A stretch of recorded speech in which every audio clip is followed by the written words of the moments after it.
Alrighty then. In our previous lesson, we touched upon collision domains and broadcast domains, the importance of segmenting a network. And as Cisco professionals, networking professionals, network engineers that we all are striving for, we must learn how to segment. We must segment. Now here, we have a little simple lab that we usually do. And what we have 3 switches here, 3 switches here, and we're going between 2 routers. Now you can see here, I don't know if you can or not, let me zoom in a little bit if my finger is on point here. I think, it doesn't matter that the other side disappears, at least you can see this one right here. Let me scroll up a little bit though. I know my finger's not going to do that, so I'm going to get right there. Alright, so you see we have VLAN 1, and we said that VLAN 1 was what? Was the default VLAN. Alright, and we have VLAN 101 and VLAN 100. So right there, we have 3 separate networks. 3 separate networks that really could not talk to each other. So whatever happens in this particular network right here stays in here. Because when PC3, let's say, wants to talk to PC0, they're in the same network. They're in the 100 network. So if, let's say this is, let me see what IP address this is. Let me go inside this computer here. Desktop, what is this? Just open up there. Desktop, that's okay, 100.1. So the other computer must be 102. So if computer 1 wants to talk to computer 2, it's no need for it to go to the gateway. It's going to go ahead and stay right in here because it has a list. So they'll talk to each other. That is going to stop right at the switch. No need to get out. The only time that it will go out to the gateway if it wanted to talk to the 100. So you can do whatever you want here. This could be one classroom. This could be another classroom, what have you. And you're doing all your networks. This could be one floor. This could be another floor. However it is that you want to do it. But you see that VLANs are really a crucial, vital instrument in our arsenal for networking that we want to go ahead and use. All right, and create these VLANs. And normally we leave VLAN 1 alone, you know, technically, even though they say you should change VLAN 1, rename VLAN 1 into something else for security purposes. But I left VLAN 1 alone, and I put a laptop up there, like, you know, the IT guy. So he's on VLAN 1, but you have 2 different VLANs down here. Now, you only see, now think about this, I want you to think about this good, because this is something that will come up or may come up on your examination. You have only one connection going from your switch to your router. How is that possible? You have 3 different networks. So that means each network has to have a different gateway. Well, as I'll show you in a little bit, we create sub-interfaces for that. All right. But again, what I'm trying to show you here is that now we have 1, 2, 3. Okay, 1, 2, 3, 4, right there if you wanted to count that other connection. You have 4 broadcast domains, or you have 1, 2, 3 broadcast domains.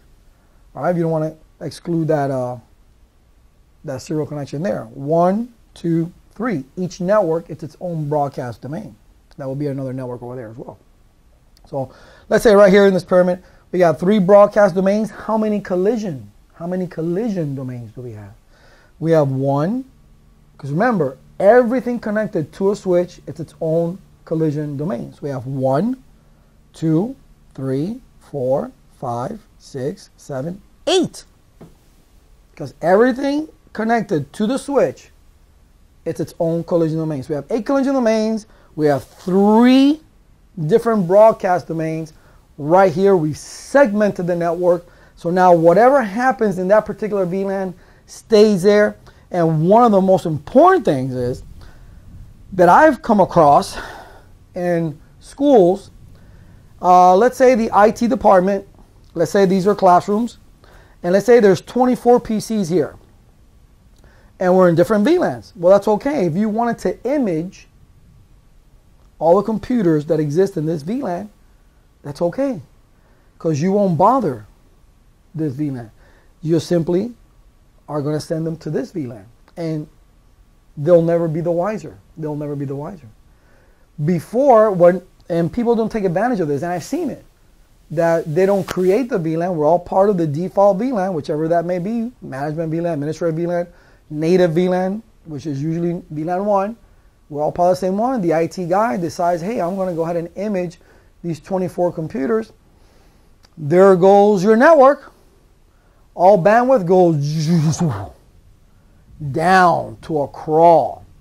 Because you got students that are doing research online. You have other students in networking that are creating, DHCP servers or what have you.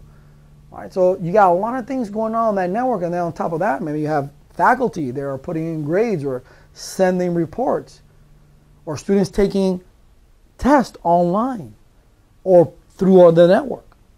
So all that traffic just now went to a crawl.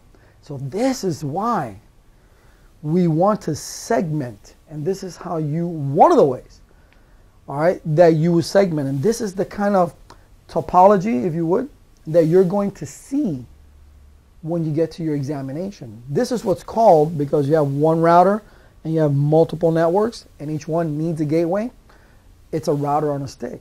But more importantly than that is that you segment your network at layer 2 by creating more broadcast domains. And that's what you want. You want to create more broadcast domains. Now people tell me, hey Laz, can I make, let's say, VLAN 2 and VLAN 3 on the same switch? My response to that is, hey, how big is your network?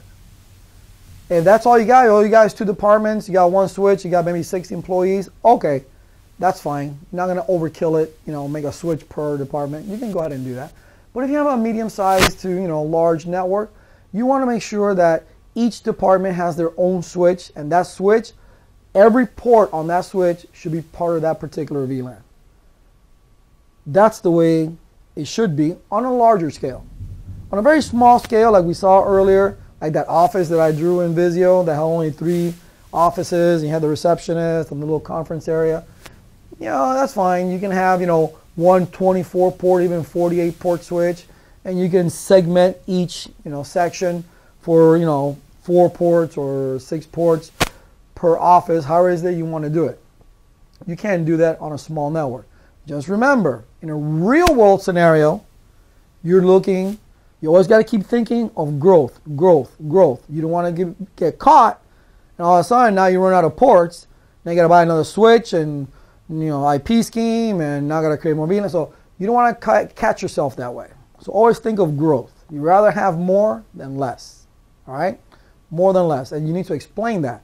But definitely one of the things that you need to explain is like your network is going to work more efficient by you creating more broadcast domains, increasing the amount of broadcast domains, increasing the amount of collision domains by using switches. Because now you have the full duplex that we talked about before. Now whatever happens in that VLAN stays in that VLAN. But do not fall into the pitfall or the trap that your VLAN, now you have 200 machines in that VLAN. Well, now you're defeating the purpose. You're shooting yourself in the foot. You don't want that. You don't want your VLANs to get big. Is there a particular number? To be quite honest with you, I don't know off the top of my head, but I wouldn't go any further than 48, right? 48 port switches. You don't want to have a whole bunch of people crammed into one VLAN, because then you are going to run into the same problem, right? Broadcast, everybody's in there. But definitely they're very versatile. So segmentation is really, really important. And you can see, let's say, between these 2 routers, and we have the same thing on the other side. Same thing on the other side. We're going across campuses, let's say. Let's say there's a wide area network. And that's what usually this represents, even though we're not really using a cloud or anything like that. We're connecting it directly. We'll pretend it's a wide area network. These routers are going to send information across. And again, you have your VLANs are segmented down here, VLAN 102. And you can have, I forgot to change here. This is 103, I'm sorry. This should be VLAN 103. I forgot to change it down here. This is VLAN 102. And then you got your VLAN 1 over there. All right. So definitely segmentation, that needs to happen. One of the best ways One of the best ways that you could do that is by using that tool, that VLAN, all right? And it's going to increase your bandwidth, it's going to increase your security, it's going to increase your flexibility and scalability of your network. So make use of that tool that you already have in that arsenal. So segment your network. I'll see you in the next session.